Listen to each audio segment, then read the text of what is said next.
The Tony Hawk Pro Skater 3 and 4 remake showcase just how much they caught. The Tony Hawk Pro Skater 3 and 4 remake showcase just how much they caught lightning in a bottle with this early 2000s series. The speed and freeform combo structure still rings true, and the polish is, Skate has finally made its long-awaited return after many years, with a free-to-play endeavor that has a robust trick system, a world of big drops to seek out, and the fine-tuning and polish of a... Skate story. Sam Ang finally delivers this ghoulish, crystalline trip into the realm of skaters and demons, fully polished as a... Okay, let's start over. So skateboarding video games are janky as fuck. But you know what? They're fun as fuck too. Momentum, speed, the exhilarating rush of flying through the air doing whirlybirds. There's just a certain kind of magic when you mix Sonic the Hedgehog with Crazy Taxi, plus the punk, hip-hop, ska aesthetic and soundtrack of the era sparking the genre. But we're decades removed from those origins. So what has the current day brought to skateboarding games? What advancements utilized to fine-tune and polish? What the fuck, how did that happen? With thoughtful incorporation from the one and only Grustington. Grustco's Skaters and Baiters Collective proudly presents Skate Slop of 2025, the kinetic beauty of wheelboard races. Act 1. Chapter 1. Journey 1. If there's anything that greasy blue arachnid of lore has gotten correct, it's that you gotta go fast. They say that the tortoise can beat the hare, but I bet that tortoise never pulled off a 720 Mondo kickflip Grundo sequence grind grumbo slide into Christ there for 2 million points, did he? But truly, for some genres and games, speed really is a huge appeal, and our trio of 2025 skate sloppers all have their tweaks on how momentum functions. The biggest difference being the Tony Hawk and Skate split, with the former giving you a consistent stream of momentum with the expectation to control it, and the latter letting momentum fall to the rules of gravity, rewarding those who invest in building it up. Skate story falling on the skate side, yet somewhat in between, where verticality isn't anywhere as big a factor, but the base speed of your pushes feels solidly faster than skate. There are pros and cons to both styles for sure. Tony Hawk's speed continuing with your dexterity, allowing for the free-form jazz-like noodling where it just feels electric hitting flow state, bounding from grind to ramp to Manuel as the big number gets bigger. But that never-ending speed combined with the lack of reset point can make things like aiming for a specific goal a bit more frustrating than need be. On the other hand, skate can feel like a slug to get started up at times, a frustration less over lack of fine control, but instead that the world itself is resisting your momentum and need for speed, which it honestly is because of like gravity and stuff. But having that precision yourself and using those laws of physics to your advantage, why, it's like sipping the nectar of Icarus, a truly joyous feeling of flight and mastery when you line it all up so your wings of candle wax reach new heights. Just don't soar too close to the sun. And our demon story friend does feel quite exhilarating with its speed as well, especially when the line challenges pop up and music gets thumping. But strictly for the category of momentum, I have to give the Gruster's charm to Tony Hawk. While skate may have the highest highs, literally, momentum just constantly being pushed through your veins like the creatine twins OD'd on is just too good, with that classic combo heavy gameplay truly feeling top of its class and the epitome of the genre. Act 2. Chapter 2. Segment 2. Once we're moving on our board of wheel and grit, naturally the next progression is to start tricking it up. Of course, how momentum plays into the game and how realistic of a skating system they're trying to emulate all affects the trick system. And this is where all three games do have some pretty distinct differences.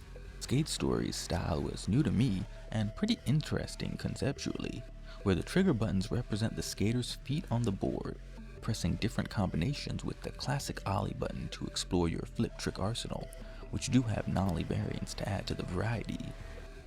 But without any grabs and a lack of control over different types of grinds, I did wish for a bit more from the trick system there.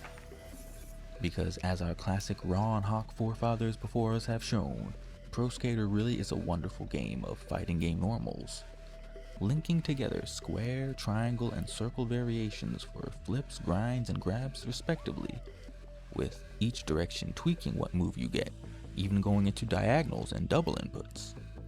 But at the same time as you've got this big intricate trick list, it's the most mash friendly of the list, where you can kinda just do anything once you understand the basics of when to grind and when you can flip trick or grab. But if THPS tricks are fighting game normals, Skate is a game of specials, an A button versus a B button game, and I'm definitely a special spammer, so I gotta give the Grusters charm to Skate in the tricks department.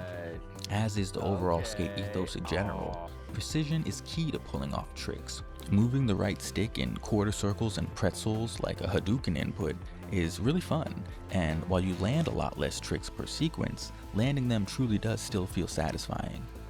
I mean, what's better than jumping off a really big building? Jumping off a really big building in style. Act 3. Chapter 3. Volume 3. And what better than to hit the floor while, say, Hit the Floor by Denzel Curry featuring Ski Master Slump Code is playing. Infused with that essence of 90s X game extremity, skateboard games have always had that punk, cool, outer culture, hip-hop fusion melting pot of sounds that really brings the culture to life. The Tomahawk games, of course, being the series that pioneered this, honestly making the genre one of the best in all gaming for licensed soundtracks.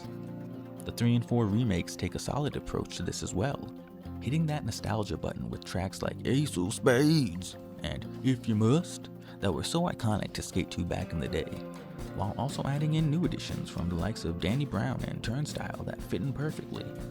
Of course, none of these songs are playing right now because of YouTube and usage rights and whatnot, so just pretend or do a self-Grust rendition of the songs, a la the credit sequence from Jarvis Walter Pro Skater 1.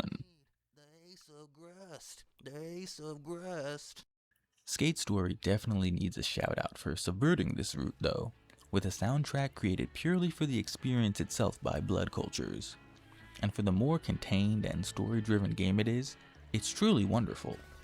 The world sheens and glimmers as you are a demon made of glass and pain, and the soundtrack reflects this with a tortured gloss that pulses of a hunger only satiated by the moon itself. I'd be remiss to not acknowledge that some of my absolute favorite skate game moments of 2025 were passing through these ethereal white doors or beginning a boss battle, hearing the music start to pulse as I pick up speed for the line and just flow into oblivion. But at the end of the day, I have to give Skate itself another Gruster's charm for soundtrack, if only because of the possibilities. With the game midway through Season 2 and a few holiday events in the bag, already there's been maybe 15, 30 new songs added, 80s and 90s playlists to coincide with events, all generally great additions. Skate definitely has a broader soundscape than the Tomahawk games or Skate Story, and I love creating an eclectic playlist where I can bounce from something real funky to that perfect cruising indie rock into MF Doom. So while all three of these have great soundtracks with more highs than lows, Skates is bigger, and will keep growing as the game has further updates. And when the quality is all around the same top heights, having that extra variety gets a nice sloppy kiss from the Grust man. Chapter 4, Chapter Through the Mask. Chapter Volume 4, Level 4. But what to do when that sloppy kiss isn't from the Grust man, but from the devil? That's right, this is the Skate Slop of 2025. So of course the stories will be a bunch of gish galop and whoozy what's it, so we've got an excuse to grind. First, Tomahawk didn't have any kind of career mode, so it's really more of the crazy taxi platformer objectives affair as usual, non-derogatory. And while the M-Corp commercial is a beautiful sneak addition to the I Think You Should Leave sketchverse, we think this town rules. Skate's story missions are also pretty much just Fortnite-ified easy mode, so you can learn the mechanics and have an excuse to skate again. But Skate's story is, well, a skate story, and a great one. You are a demon made of glass and pain, and you do hunger for the moon. 7 moons, in fact. And with a hodgepodge cast of misfits you come across, including coffeehouse pigeons, beheaded philosophers, and, Smash Bros commentators, the surreality lingers well beyond the blunt hit of an opener. While it may touch a bit too esoteric for some, especially towards the end, ultimately what Skate's story resonates with isn't just a fun park to carve around with striking visuals and sounds, but a reminder that even when all that you are is completely spent, passion still rides on. Gruster's charm of story goes to, well, duh, Skate Story. Chapter 5. Version 5. Entrance 5. What are we doing again? Oh yeah, the wheelboard races. Damn, 2025 had some fun ones. At the end of the day, a trippy resonating story is great and all, but why are we playing video games? To play video games. So what's the mustard, Gruster, on what these games ultimately bring to the gameplay experience? Well, honestly, if you just want to skate around and do some cool tricks now and then, you can't go wrong with any of the 2025 skate slop. All of them have more than a couple fun locales or skate parks to just skate around with, practice your ollies, kick grip 700s, or just grind around and feel some momentum beneath your feet, with each game's trick system allowing for a good amount of variety so you can express yourself through favorite moves in your playstyle. Skate Story is the most story-centric of them all though, and after the point of no return, you have to replay a whole new game if you want to access later skate zones currently, so while it's an experience I'd recommend every gamer in general, and especially skating fans, I'd lead towards the other two for longevity and pure gameplay appeal. And you can't really go wrong with Skate. It's free to play and has been adding new drops and lines to skate over time, with the biggest world of the 3 to explore. And I think Skate also gives the biggest breadth of experience that's enjoyable, where just skating around from area to area, or chilling in a little skate park talking with friends while doing flips is fun. But things really get exciting when you can teleport yourself and create drops and lines with whatever you want, using the world as your canvas, hammering out crash after slam until you get it just precisely right for that sweet clip. As a classic Tonhawk child of the noughts and early 2000s, the game that truly is most exhilarating skate game experience we've got in the present, I've got to give the Gruster's charm for overall skate slop of 2025 to the Tonhawk 3+4 remake. Whether going through the solo tour into all the pro tours, focus on those skate and combo letters and other various objectives, or somehow scraping together a multiplayer match months later after release, or even just free skating levels to see what kind of sickness you can cook up, Tony Hawk Pro Skater will always just be a whirlwind of flow state that never gets old to me. While the world really is your oyster for sick drops and crazy clips in Skate, the world is literally your oyster in terms of what you can trick off of in Tony Hawk, where the aspect of continued momentum can't be emphasized enough because that's a huge part of the fun of these games, just going fast and doing sick tricks. It can definitely have the steepest learning curve of the group because all that momentum does make it hard to control, but it just makes it all the more beautiful when you ride that fine line and crust. While there's absolutely joy to a fine-tuned precision touch, as well as utilizing these skate mechanics as a vehicle for a spooky story and beautiful artistic endeavor, Tonhawk is just that tactile gameplay champion where you can just bound around as much as you yourself can keep up, where you're more at risk of losing control than momentum. So gaining mastery of that control just makes all those neurons fire, while of course, big number goes up. Chapter final. Final chapter. Chapter finale. No matter which skate slop you decide to funnel into your gullet, perhaps all 3 like me, you can't go wrong. So how about you get to skating, Bartholomew? But we wouldn't be here to skate today if it wasn't for the skaters that took over our body with each crash so they could die and we could live instead. So as this video comes to a close, we'll leave you with a memoriam for those skate souls we lost in the past year. Because the one thing they don't tell a demon made of glass and pain is that glass shatters.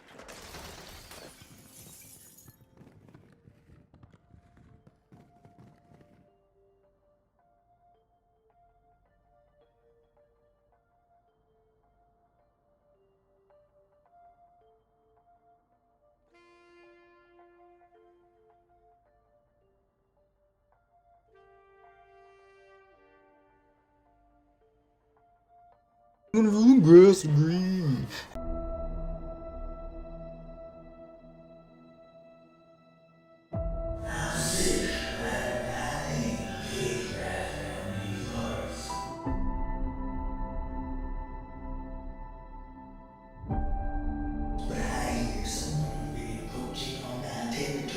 Territory.